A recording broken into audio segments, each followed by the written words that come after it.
రాజుని పెట్లో చూడగానే యశోద మాంత్రికుడు ఇద్దరు కూడా షాక్ అవుతారు.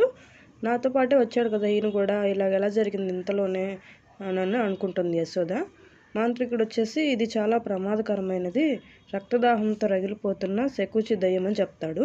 అలాగే రక్త పిశాచి దీన్ని బయటపడేసి చాలా పెద్ద తప్పు చేశారు, దానికి ఇంకా కోపం వచ్చేలాగా చేశారు మీరు అని చెప్తాడు. దాని ఫలితమే మీ ఆయన్ని ఇలా బలి కోరింది అని చెప్తాడు. అప్పుడు యశోద ఏదో ఒకటి చేయండి, మా ఆయన్నైతే కాపాడండి అని పెట్టులోకి చూస్తే అంత రక్తం కొంచెం కొంచెం పైకి వస్తూ ఉంటుందన్నమాట. దాంతో ఇద్దరు భయపడతారు. ఈ మరుగుతున్న రక్తం మీ ఆయన్ని ముంచేసిందంటే మీ ఆయన్ని కాపాడడం నా వల్ల కాదు, ఇంకెవ్వరి వల్ల కూడా అవదు అని చెప్తాడు మాంత్రికుడు.